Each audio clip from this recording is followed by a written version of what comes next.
Wisdom is the lost property of the believer. Wisdom is the lost property of the believer. Wisdom is the lost property of the believer. The purse of wisdom. The purse of wisdom. Alhamdulillahi Rabbil Alameen wassalatu wassalamu ala Sayyid al-Mursaleen. Amma ba'd, fa'a'udhu billahi minash shaitanir rajeem. Bismillahir Rahmanir Rahim. As-salatu wassalamu alayka ya Rasulallah wa ala alika wa ashabika ya Habiballah. As-salatu wassalamu alayka ya Nabiyallah wa ala alika wa ashabika ya Nurallah. Dear viewers of Madani Channel, welcome to the series Pearls of Wisdom. Today, my topic is modesty as well as ill usage of social media. Before moving towards our topics, let's listen to an excellence of reciting Salat ala Nabi sallallahu ta'ala alayhi wa alihi wa sallam. The Holy Prophet sallallahu alayhi wa sallam has stated, "Indeed, Allah Almighty has appointed one angel on my grave who has been blessed with the power of listening to the voices of the entire creation. Therefore, whoever recites salat upon me until the day of judgment, the angel presents me his name along with his father's name and says, so and so, son of so and so, has recited salat upon you." Subhanallah. Sallu ala al-Habib sallallahu ta'ala ala Muhammad sallallahu ta'ala alayhi wa alihi wa sallam. Dear viewers of Madani Channel, Islam gives a lot of importance to modesty. Highlighting the importance of modesty, the Holy Rasul sallallahu ta'ala alayhi wa alihi wa sallam, who preached modesty, has stated, Iman has more than 70 branches and modesty is one of the branches of Iman. Hakim al-Ummah, Mufti Ahmad Yar Khan Naimi, rahmatullahi ta'ala alayhi, writes, "True essence of modesty does not lie in the fact of only apparently performing virtuous deeds and acknowledging modesty only verbally. Rather, modesty means to safeguard your apparent and non-apparent organs from sins. Therefore, one shall refrain from bowing his head down in prostration to anyone else except Allah Almighty. One shall purify his mind from showing off and arrogance. One shall safeguard his tongue, eyes and ears from saying, seeing and listening to impermissible things. This would be the protection of the head. One should protect his stomach from haram food and his heart from evil desires. This would be the protection of the stomach. The truth of the matter is that these blessings can be attained by the bestowment of Allah Almighty and the gracious sight of the beloved Nabi sallallahu ta'ala alayhi wa alihi wa sallam. Sallu ala al-Habib sallallahu ta'ala ala Muhammad sallallahu ta'ala alayhi wa alihi wa sallam. What is modesty? Remember, modesty is such a trait that stops a person from evil deeds.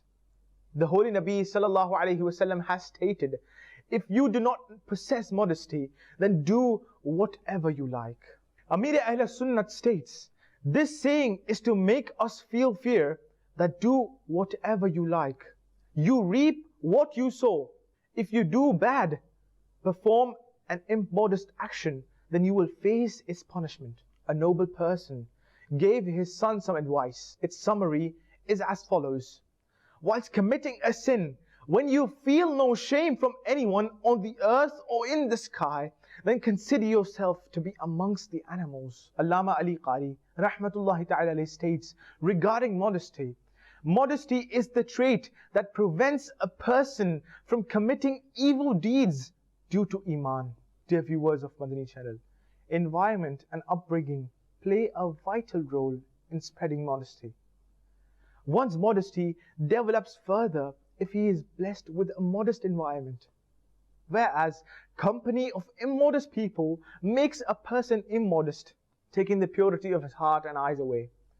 Due to this, a person indulges in countless immoral and impermissible affairs. It was the blessing of modesty that stopped a person from committing sins and evil actions. When modesty is removed, then what will stop us from committing evil actions? There are several people who do not commit evil actions, fearing the embarrassment of being defamed. However, those who do not care about being defamed, such immodest people end up committing every sin, cross the bounds of morality, and end up being immoral and do not even feel embarrassed to perform these actions that are against human ethics. Tubu ilallah, astaghfirullah, sallu ala al-habib, sallallahu ta'ala ala Muhammad, sallallahu ta'ala alayhi wa alihi wa sallam. Regarding the modesty of the Holy Rasul sallallahu alayhi wa sallam, the renowned companion Sayyidina Abu Sa'id Khudri radiallahu ta'ala anhu states, the beloved Rasul sallallahu alayhi wa sallam would observe more modesty than even an unmarried girl who observes modesty in veil. In the commentary of this hadith, Hakim al-Ummah, Mufti Ahmad Yar Khan Naimi rahmatullahi ta'ala states, when an unmarried girl is about to get married, she is made to sit in one corner of the house. During this time, the girl is extremely shy and observes extreme modesty. She even observes modesty and is shy from her own household. She does not talk to anyone openly. The modesty of the Holy Rasul sallallahu alaihi wasallam was even more than that. Modesty is a special gem of a person. Stronger the iman is, higher the level of modesty will be. Sallu ala al-habib, sallallahu ta'ala ala Muhammad, sallallahu ta'ala alayhi wa alihi wa sallam. Dear viewers of Madani Channel, the more we are distancing away from the era of the Holy Rasul sallallahu alaihi wasallam, more we are falling into the pits of illiteracy and immodesty, along with other evils. The destruction of unveiling, immodesty and unlawful gazing have brought our society to the brink of destruction and devastation. Circumstances have become so severe that those families who observe parda are deemed to be old-minded. Moreover, they are extremely taunted by saying that they do not move along with the time. Whereas on the other hand, those who promote unveiling and obscenity are highly acclaimed. Those who observe veil are made fun of. If a devotee of Rasul sallallahu alaihi wasallam attends an event with adorning his head with imama and his face with the sunnah of the Holy Rasul sallallahu alaihi wasallam and refrains from unlawful gazing, then the poor guy is severely taunted.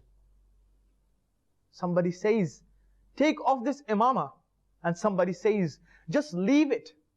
Similarly, veil observing Islamic sisters are taunted in the following manner. The world has gone so advanced and you are still so old-fashioned. Religion is not that strict. There should be only parda of the heart. The following question was asked to Shaykh al-Tariqat, Amir Ahl Sunnat, Allama Maulana Abu Bilal, Muhammad Ilyas Attar Qadri Razavi Ziyai, Damat Barakatum al-Aliyah.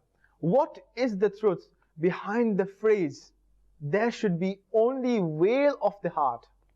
He replied, this is a great and extremely evil trap of shaitan. Moreover, this phrase denies those ayahs of the Holy Quran that command one from covering the apparent body. For example, it is stated in part 22, Surah Al-Ahzab, ayat 33, translation of Quran, Kanzul Iman, and stay in your homes and do not remain unveiled like the former unveiling in the times of ignorance.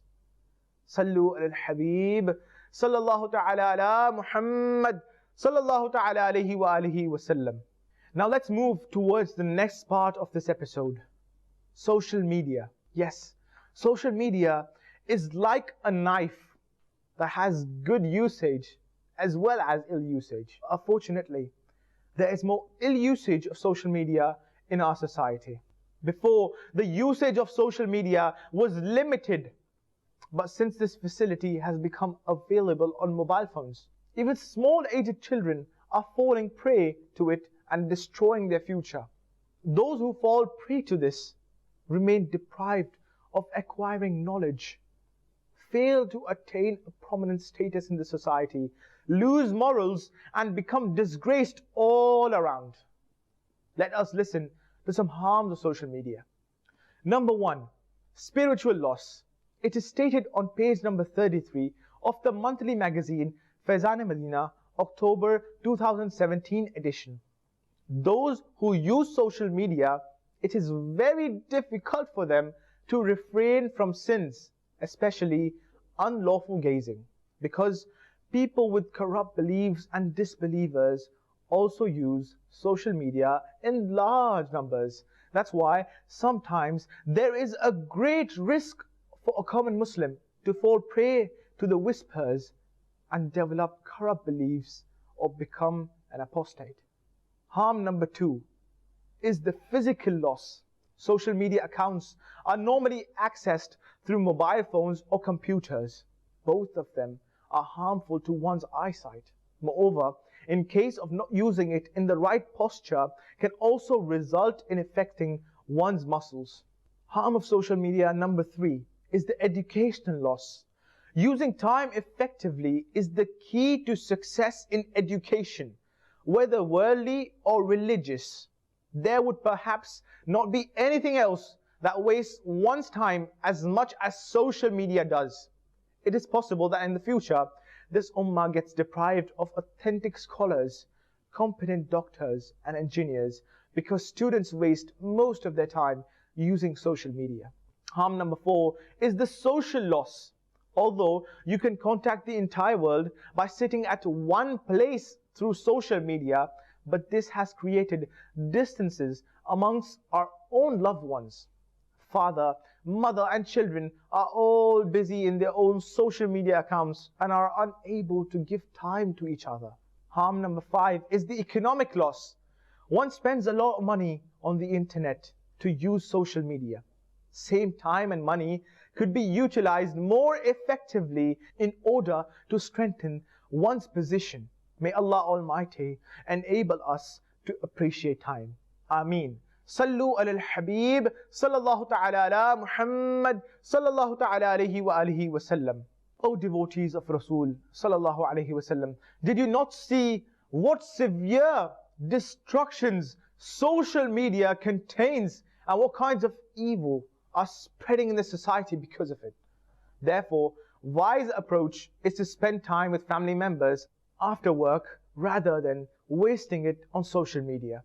Time shall be spent in performing worship, zikr and salat ala nabi sallallahu alayhi wasallam, contemplating the hereafter, obeying the parents, Madani upbringing of children, being busy with Madani activities and reading the books and booklets of Amir Ahl Sunnat and Maktabatul Madina. Now the question arises that how can the responsible Islamic brothers of Dawat-e-Islami benefit from social media, and how can Islam be served through it? So let us listen to some important benefits of social media in terms of how it becomes useful for the activities of deen. Number 1, means of calling to righteousness. Number 2, consultation for the religious activities. Number 3, defending Islam. Number 4, ease in keeping in touch. Number 5, listening to Sunnah inspiring speeches. Number 6, listening to programs full of knowledge and wisdom. Number 7, to keep up to date with Dawat-e-Islami. Number 8, reading the books and booklets published by Maktabatul Madina. Follow all the official Dawat-e-Islami accounts on social media and stay updated with 100% Sharia compliant Islamic knowledge. May Allah Azza wa Jal enable us to spread the knowledge of Islam through social media. Ameen. Bijahi Nabi Ameen. Sallallahu ta'ala alayhi wa alihi wa sallam. Sallu ala al-Habib. Sallallahu ta'ala ala Muhammad. Sallallahu ta'ala alayhi wa alihi wa sallam. Wisdom is the lost property of the believer. Wisdom is the lost property of the believer. Wisdom is the lost property of the believer. The purse of wisdom. The purse of wisdom.